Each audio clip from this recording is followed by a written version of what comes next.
जय Hind and hello guys, स्वागत है आपका आपके अपने YouTube चैनल ज्ञानदेह होस्ट में। और इस वीडियो में मैं आपको बताने वाला हूं Indian navy Agniveer SSR and MR February 2023 batch online form के बारे में कि कैसे आपको ये फॉर्म फिलअप करना है, जहां पर आपको स्टेप बाय स्टेप पूरी जानकारी दी जाएगी जिससे कि आप इस फॉर्म को बिना किसी मिस्टेक के भर पाएंगे। तो चलिए शुरू करते हैं गाइस। यहाँ पर अभी जो वीडियो में देख सकते हैं हमारी ऑफिशियल वेबसाइट jobsgyan.in है, इसका लिंक वीडियो के डिस्क्रिप्शन में दिया है। मैंने MR और SSR के लिए अलग अलग से पोस्ट बनाई हुई है। आप यहां पर दोनों लिंक को वीडियो के डिस्क्रिप्शन से ओपन कर लेंगे जिस भी पोस्ट की आप जानकारी जानना चाहते हैं उसके अकॉर्डिंग, जहां पर आपको जानने को मिलेगा कि आप लोग इस फॉर्म को 15 जून 2023 तक भर पाएंगे। अप्लाई करने के लिए MR की पोस्ट पर 10वीं और SSR की पोस्ट पर 12वीं की योग्यता मांगी है। एंड बाकी की डिटेल भी आप यहां पर चेक कर लीजिए। गाइज, अगर आपने अभी तक वीडियो को लाइक नहीं किया तो यार लाइक कर दीजिए, क्योंकि आपके एक लाइक करने से काफी सारा मोटिवेशन मिलता है जो कि मेरे लिए बाकी सभी चीजों से बढ़कर है।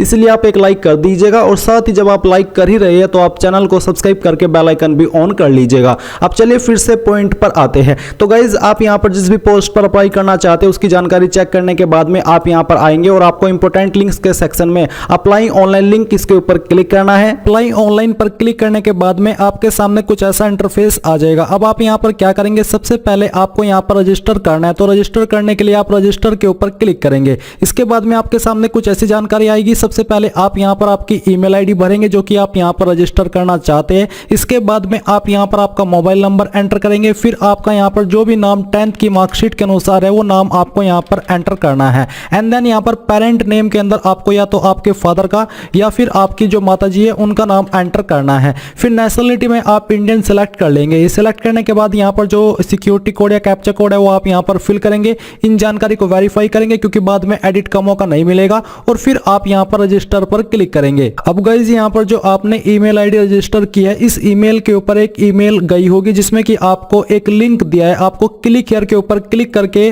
कुछ ऐसा इंटरफेस देखने को मिलेगा जहां पर आपका नंबर दिया है। अब आप यहां पर ये जो कैप्चा कोड है वो फिल करेंगे और जनरेट OTP पर क्लिक करेंगे। इसके बाद में जो नंबर अभी आपने रजिस्टर किया है उसके ऊपर एक OTP गया होगा, वो OTP यहां पर आपको डालना है। एंड देन आपको एक पासवर्ड क्रिएट करना है। पासवर्ड आपका कैसा रहना चाहिए उसका एग्जाम्पल आप यहां पर देख लीजिए। आपके पासवर्ड के अंदर इंग्लिश का कैपिटल वर्ड, स्मॉल वर्ड, कोई स्पेशल कैरेक्टर और साथ में डिजिट भी रहने चाहिए। कुछ ऐसा पासवर्ड आपको क्रिएट करना है। उस पासवर्ड को दोबारा डाल करके आपको वेरीफाई करना है, ये कैप्चा कोड फिल करना है और फिर सबमिट पर क्लिक करना है। नाउ गाइज, आपका जो पासवर्ड है वो क्रिएट हो जाएगा और आपके सामने यहाँ पर लॉगिन का पेज आ जाएगा। अब आपने जो ईमेल आईडी रजिस्टर की है वो आपको यहाँ पर एंटर करनी है। जो पासवर्ड बनाया है वो यहाँ पर आप डालेंगे, ये कैप्चा कोड फिल करेंगे और लॉगिन पर क्लिक करेंगे। लॉगिन पर क्लिक करने के बाद आपके सामने कुछ ऐसा इंटरफेस आ जाएगा जहां पर आपको इंस्ट्रक्शंस दिए गए हैं। आप इन इंस्ट्रक्शंस को यहाँ पर एक बार चेक कर लीजिएगा और उसके बाद में अब आपको क्या करना है, आपको click here to fill details इसके ऊपर क्लिक करना है। इस पर क्लिक करने के बाद सबसे पहले पर्सनल डिटेल, तो आप डोमिसाइल रेसिडेंट स्टेट यानी कि आप कौन सी स्टेट के स्थायी निवासी है वो स्टेट आपको यहां पर सिलेक्ट कर लेनी है। एंड देन यहां पर नीचे आधार नंबर, आपका जो भी आधार नंबर है वो आप यहां पर एंटर करेंगे। इसके बाद आप यहां पर कोई अन्य मोबाइल नंबर देना चाहते तो आप यहां पर दे सकते हैं, नहीं तो आप इसको खाली भी छोड़ सकते हैं। फिर आपको यहां पर जो आपकी DOB है वो सिलेक्ट कर लेनी है। पहले ईयर सेलेक्ट करें, फिर यहां से मंथ और उसके बाद में डे, तो आपकी DOB यहां पर आ जाएगी। एंड देन यहां पर दोस्तों आपका जो फर्स्ट नेम है वो आपको एंटर करना है। ये नाम आपका 10th की मार्कशीट के अनुसार होना चाहिए। तो चलिए मैं यहाँ पर अपना नाम फिल करता हूँ और इस नाम को देने के बाद में पहले बेसिकली आप फर्स्ट नेम एंटर करेंगे, फिर मिडिल नेम और उसके बाद में लास्ट नेम। अगर आपका मिडिल नेम नहीं है तो आप खाली छोड़ दीजिएगा। नाउ गाइस, यहाँ पर है पेरेंट नेम यानी कि जो आपके फादर का नेम है या फिर आपकी मदर्स का नेम है वो आपको एंटर करना है। ये नाम भी आपका 10th की मार्कशीट के अनुसार होना चाहिए। गार्जियन नेम यानी कि जो आपके अभिभावक है आप यहाँ पर देना चाहे दे सकते हैं, नहीं तो आप इसको खाली भी छोड़ सकते हैं। फिर यहाँ पर आपको आपका जेंडर सेलेक्ट करना है। आइडेंटिफिकेशन मार्क फर्स्ट, आपकी बॉडी के ऊपर वो निशान जिससे आपके शरीर की पहचान होती है, आपको उस मार्क के बारे में यहाँ पर लिखना है। अगर आपकी बॉडी के ऊपर ढूंढने के बाद भी कोई मार्क नहीं मिलता तो आप यहाँ पर नो मार्क लिख सकते हैं। जैसे कि मेरी बॉडी के ऊपर एक मार्क है तो पहले में मैंने मार्क लिख दिया है और दूसरे में मैं यहाँ पर नो मार्क लिख रहा हूँ। इसके बाद मैरिटल स्टेटस आपको बताना है कि मैरिड हो या फिर अनमैरिड हो। एंड देन आता है अपलोड फोटोग्राफ, जो आपका फोटो है इसका साइज 100 KB से कम रखा है। फॉर्मेट JPEG या फिर JPG या फिर PNG का चल जाएगा। लीजिएगा। तो आप चूज फाइल के ऊपर क्लिक करेंगे, जहां पर भी आपकी फोटो की फाइल है वो आपको सिलेक्ट करनी है, यहां से ओपन करनी है। ओपन करने के बाद आपकी फाइल यहां पर आ जाएगी। अब गाइज यहां पर आपके इस फोटोग्राफ की कुछ और कंडीशन जान लीजिए। तो ये आपका जो फोटो है वो 23 अप्रैल 2023 के बाद का ही लिया होना चाहिए। साथ ही आपको बोला the photograph is to be taken with candidate holding a black slate in front of his her chest with his her name and date of photograph taken clearly written on it with white chalk in capital letter. यानी कि basically आपको आपके chest के सामने एक slate पकड़नी है, उस स्लेट के ऊपर यहां पर आपको आपका नाम लिखना है और डेट ऑफ फोटोग्राफ लिखनी है, यानी कि किस डेट में आपने फोटो को लिया है। एंड जो मैंने कहा कि आपका जो आप डेट लिखेंगे आपकी स्लेट के ऊपर वो 23 अप्रैल 2023 के बाद की होनी चाहिए। एंड कैपिटल लेटर में आपको आपका नाम लिखना होगा व्हाइट चौक से और स्लेट आपकी चेस्ट के आगे होनी चाहिए। जैसा फोटो आप एयरफोर्स में जब वैकेंसी निकलती है उसमें लगाते सेम फोटो आपको यहां पर लगाना है। ये चीज आप ध्यान में रख लीजिएगा। मैं जो फोटो अपलोड कर रहा हूं मैं एक नॉर्मल फोटो ही अपलोड कर रहा हूं, बट जो कंडीशन है वो मैंने बता दी है। क्योंकि मैं नॉर्मल फोटो इसलिए अपलोड कर रहा हूं क्योंकि मैं इस फॉर्म को डेमो के लिए भर रहा हूं, तो कोई भी फाइल में अपलोड कर दो चलेगा, बट आपको कैसा फोटो यहां पर अपलोड करना है वो आपने यहां पर जान लिया है। तो इसके अकॉर्डिंग आप यहां पर फोटो अपना सिलेक्ट कीजिए। सेम तरीके से आप अपना सिग्नेचर अपलोड करेंगे, जहां पर भी आपकी सिग्नेचर की फाइल है वो आपको सिलेक्ट करनी है, यहां से ओपन करनी है।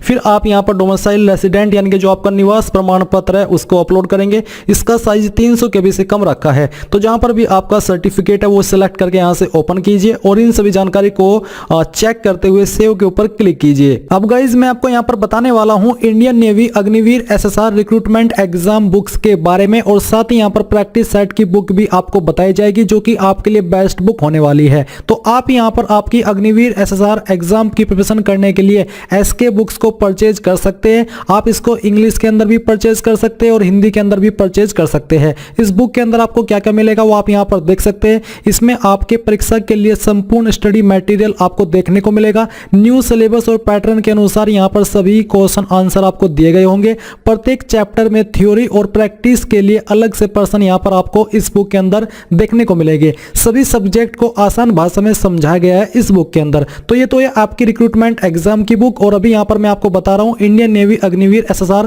प्रैक्टिस पेपर के बारे में, जिसमें कि आपके 30 पेपर देखने को मिलेंगे। ये भी आपकी SK बुक्स के ही है। इसको भी आप इंग्लिश और हिंदी के अंदर पा सकते हैं। एंड यहाँ पर जो इसके इंपॉर्टेंट पॉइंट है जिसके अकॉर्डिंग ये बुक आपकी बेस्ट बुक बनती है, तो इसमें आपको बेसिकली भारतीय नौसेना SSR परीक्षा के लिए संपूर्ण स्टडी मटेरियल आपको यहाँ पर मिलेगा और प्रश्नों के सॉल्यूशन को आसान भाषा में यहाँ पर समझा गया है। तो मेरी आपको फर्स्ट प्रेफरेंस इसी बुक की रहेगी। अगर आप बेस्ट बुक ढूंढ रहे हैं SSR के लिए तो आपके लिए ये बुक सबसे बेहतर है। इसको बाय करने का लिंक वीडियो के डिस्क्रिप्शन में दिया है, जाइए बाय कर लीजिए। कोई सवाल डाउट हो तो पूछ लीजिएगा। सेव पर क्लिक करने के बाद में जानकारी आपकी यहां पर सेव हो जाएगी। अब आप यहां पर कम्युनिकेशन डिटेल्स इसके ऊपर क्लिक करेंगे। इसके ऊपर क्लिक करने के बाद यहां पर आपको एड्रेस की जानकारी देनी है। सबसे पहले कोरेस्पोंडेंस एड्रेस यानी कि प्रेजेंट एड्रेस। तो जो भी आपका प्रेजेंट एड्रेस है वो एड्रेस आप यहां पर फिल करेंगे। पूरा एड्रेस आपको इन दोनों लाइन के अंदर अपना लिख देना है आपकी ID के अकॉर्डिंग। और ये देने के बाद में यहां पर आता है स्टेट, तो आप अपनी स्टेट सिलेक्ट करेंगे। इसके बाद यहां पर उस स्टेट के अंदर आपकी कौन सी डिस्ट्रिक्ट है वो सिलेक्ट करनी है और अपना पिन कोड आपको यहां पर एंटर करना है।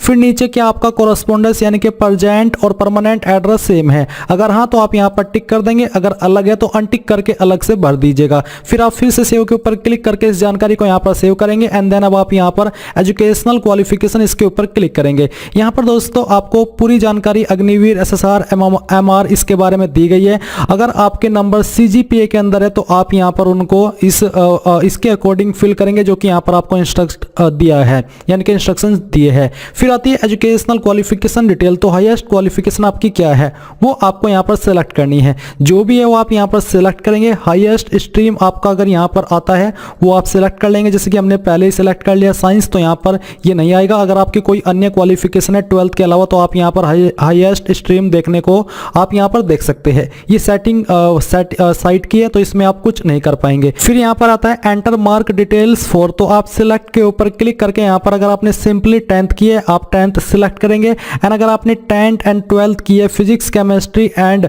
इनमें से किसी एक सब्जेक्ट के साथ में जो कि यहां पर दिया है तो आप ये सिलेक्ट करेंगे। एंड अगर आपने 10th and 12th other than science की है तो आप तीसरा वाला सिलेक्ट करेंगे। तो मैं यहां पर ये सिलेक्ट कर लेता हूं। ये सिलेक्ट करने के बाद में अब आप यहां पर क्या करेंगे, प्रोसीड फिलिंग मार्क डिटेल, इसके ऊपर क्लिक करेंगे। इसके ऊपर क्लिक करने के बाद यहां पर दोस्तों आपको आपके सामने सबसे पहले 10th enter 10th mark detail. तो इंग्लिश के अंदर आपके जो टोटल मार्क्स थे वो आपको यहाँ पर एंटर करने हैं, उसमें जो नंबर आपको आए थे वो आप यहाँ पर फिल करेंगे। फिर यहाँ पर जो आपकी लैंग्वेज यानी कि जैसे कि दूसरी लैंग्वेज होती है हिंदी, उसके नंबर आपको यहाँ पर एंटर करने हैं। फिर यहाँ पर आपको जो उसके नंबर प्राप्त हुए थे वो यहाँ पर आपको डालने हैं। सोशल साइंस के अंदर आपके कितने नंबर थे पहले आप यहाँ पर टोटल नंबर फिल करेंगे और उसके जो नंबर है वो आप यहाँ पर एंटर कर देंगे। साइंस के यहाँ पर आपको टोटल नंबर डालने हैं, उसमें से जो नंबर आपको आए थे वो यहाँ पर आप एंटर करेंगे। फिर मैथ के यहाँ पर टोटल नंबर आप डालेंगे, उसमें जो नंबर आपको आए थे वो यहाँ पर आपको एंटर कर देने हैं। इस प्रकार से अगर आपके पास फिजिकल एजुकेशन थी, एनी अदर सब्जेक्ट था, तो उसकी जानकारी भी आप यहाँ पर दे सकते हैं।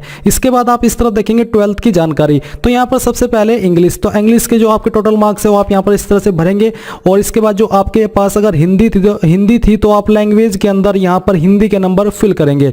इसके बाद फिजिक्स के टोटल नंबर डालेंगे, केमिस्ट्री के टोटल नंबर डालेंगे, और अगर आपके पास मैथ, बायोलॉजी, कंप्यूटर साइंस इनमें से कोई अन्य है वो आप सिलेक्ट कर लेंगे। जैसे कि मेरे पास था मैथ, तो मैं यहाँ पर मैथ के नंबर डाल देता हूँ। अब यहाँ पर जो मुझे इंग्लिश में नंबर आए थे वो मैंने फिल किए, और मुझे जो लैंग्वेज यानी कि हिंदी के अंदर नंबर आए थे वो मैंने यहाँ पर फिल कर दिए। इसी प्रकार से केमिस्ट्री में जो नंबर आपको आए थे वो आप लिखेंगे, और इसके बाद यहाँ पर जो आपको मैथ के अंदर नंबर आए थे वो आप यहाँ पर भर देंगे।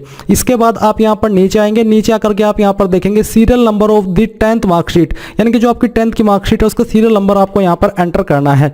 एंड अगर आपकी मार्कशीट के ऊपर सीरियल नंबर नहीं है तो आप यहाँ पर 10th का रोल नंबर भी दे सकते हैं। बोर्ड कंडक्टिंग 10th एग्जाम, किस बोर्ड के द्वारा आपका जो 10th का एग्जाम था वो हुआ था। तो यहाँ पर आपको काफी बोर्ड देखने को मिल रहे हैं। अगर आपका बोर्ड यहाँ पर है तो आप सिलेक्ट करें, नहीं तो आप यहाँ पर जो अदर का सेक्शन है वो सिलेक्ट कर लेंगे। तो मेरा बोर्ड यहाँ पर है यूपी बोर्ड, में इसको सिलेक्ट कर लेता हूँ। इसको सिलेक्ट करने के बाद में यहाँ पर दोस्तों आप देखेंगे आपकी नीचे है state where school institution located, यानी कि आपका स्कूल किस स्टेट के अंदर इंस्टीट्यूट था यानी कि बेस था, तो आप वो स्टेट यहाँ पर सिलेक्ट कर लेंगे। फिर आता है स्टेट कंडक्टेड 10th एग्जाम, तो कौन सी स्टेट के द्वारा आपका 10th का एग्जाम हुआ था वो स्टेट आप यहाँ पर सिलेक्ट कर लेंगे। इसी प्रकार से आप यहाँ पर जो आपकी 12th की जानकारी है वो देंगे। तो पहले आप यहाँ पर 12th का सीरियल नंबर एंटर करेंगे, और इसके बाद में यहाँ पर कौन सी स्टेट के अंदर आपका 12th का थी यानी कि स्कूल कॉलेज था वो आप यहाँ पर सिलेक्ट करेंगे। और फिर यहाँ पर दोस्तों आपको सेम तरीके से स्कूल इंस्टीट्यूट नेम, यानी कि जो आपका 10th का स्कूल नेम है या कॉलेज नेम है उसका नाम आप यहाँ पर एंटर कर देंगे। इस प्रकार से आपको ये एंटर करना है। एंड देन यहाँ पर आपको 10th की जो मार्कशीट है वो अपलोड करनी है। अगर आपकी मार्कशीट और सर्टिफिकेट एक ही है तो आप यहाँ पर वही अपलोड करेंगे, अगर अलग अलग है तो आप उनको एक फाइल में बना करके जिसका फॉर्मेट PDF का रखा है वो यहाँ पर आप चूज फाइल के ऊपर क्लिक करके अपलोड कर देंगे। तो चलिए मैं यहाँ पर एक फाइल आपको सिलेक्ट करके अपलोड करके दिखाता हूँ। तो हमने ये फाइल सिलेक्ट की है और मैं यहाँ पर अब इसको ओपन करता हूँ। ओपन करने के बाद आपकी फाइल यहाँ पर आ जाएगी। सेम तरीके से यहाँ पर आपको 12th की जानकारी देनी है। स्टेट कंडक्टेड एग्जाम, कौन सी स्टेट के द्वारा आपका 12th का एग्जाम हुआ था वो आप स्टेट यहाँ पर सेलेक्ट कर लेंगे, और इसके बाद आप यहाँ पर आपके स्कूल कॉलेज का नाम भी एंटर कर देंगे। एंड देन यहाँ पर बोर्ड कंडक्टेड 12th एग्जाम, किस बोर्ड के द्वारा आपका 12th का एग्जाम हुआ है वो आप यहाँ पर सेम तरीके से सेलेक्ट कर लेंगे, और फिर आप 12th की मार्कशीट भी यहाँ पर अपलोड कर देंगे। इसके बाद आप ये सभी जानकारी देने के बाद सबमिट 10th मार्क डिटेल, और इसके बाद में सबमिट 12th मार्क डिटेल्स, इसके ऊपर क्लिक करेंगे। यहाँ पर गाइज आपको जो आपकी जानकारी देनी है, पहले आप 10th की जानकारी सबमिट कर देंगे, उसके बाद में आपको 12th की जानकारी देनी है, एंड देन आप इसको बाद में सबमिट कर पाएंगे। एक साथ में दोनों की जानकारी आप सबमिट नहीं कर सकते, पहले 10th की जानकारी फिल करके सबमिट करेंगे एंड फिर 12th की जानकारी फिल करके, जो कि अभी मैंने आपको बताई है, आप यहाँ पर सबमिट 12th मार्क्स डिटेल्स इसके ऊपर क्लिक करेंगे तो ये जानकारी आपकी यहाँ पर सबमिट हो जाएगी। अब आप यहाँ पर क्या करेंगे, आपको यहाँ पर एग्जाम सिटी चॉइस इसके ऊपर क्लिक करना है। इसके बाद में आता है एग्जाम सेंटर प्रेफरेंस फर्स्ट, तो आप यहाँ पर कौन सी स्टेट के अंदर एग्जाम सेंटर की फर्स्ट प्रेफरेंस रखना चाहते हैं या फिर देना चाहते हैं वो आपको यहाँ पर सिलेक्ट कर लेना है इन स्टेट में जो कि यहाँ पर आपको दिया है। एंड देन यहाँ पर आती है सिटी, तो सिटी आप कौन सी रखना चाहते हो आप सिलेक्ट करेंगे। फिर आप यहाँ पर जो आपकी एग्जाम सेंटर की सेकंड प्रेफरेंस है वो स्टेट आप सिलेक्ट करेंगे, उसकी कौन सी सिटी को आप प्रेफरेंस देना चाहते हैं सेकंड वो आप यहाँ पर सिलेक्ट कर लेंगे। एंड देन यहाँ पर आप सेम तरीके से तीसरी स्टेट सिलेक्ट करेंगे। स्टेट में आप तीनों में एक ही सिलेक्ट कर सकते हैं बट सिटी आपकी अलग अलग होनी चाहिए। इसके बाद आप यहाँ पर सेव पर क्लिक करके यहाँ से इस जानकारी को सेव कर देंगे। अब यहाँ पर दोस्तों आता है आपके सामने सामने एडिशनल इन्फॉर्मेशन, तो आप इसके ऊपर क्लिक करेंगे। यहाँ पर आपसे सवाल पूछा है एडिशनल इन्फॉर्मेशन में कि क्या आपके पास एनसीसी सर्टिफिकेट है, अगर हाँ तो यस, नहीं तो आपको नो करना है। इसके बाद आप यहाँ पर एनसीसी विंग, अगर आपके पास Indian Army, Indian Navy, Indian Air Force है तो आप यहाँ पर उसको सिलेक्ट करेंगे।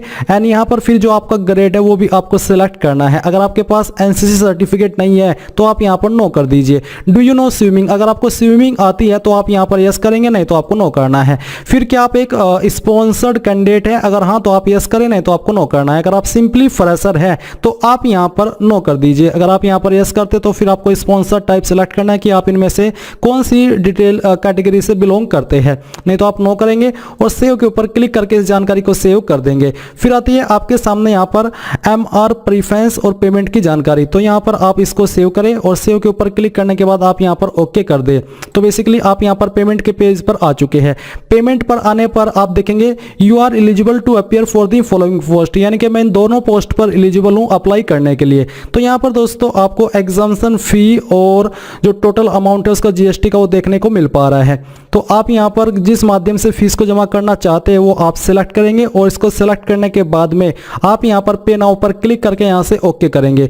ओके करने के बाद में यहाँ पर आपको पेमेंट के पेज पर ट्रांसफर किया जाएगा। पेमेंट के पेज पर आने पर आप यहाँ पर देखेंगे कि आपके सामने कुछ ऐसा इंटरफेस आ चुका है। यहाँ पर गाइज जब नोटिफिकेशन आया था तो उसमें एप्लीकेशन फीस रखी थी, बट अभी मैं जैसा कि देख पा रहा हूँ यहाँ पर कोई फीस नहीं ली जा रही है।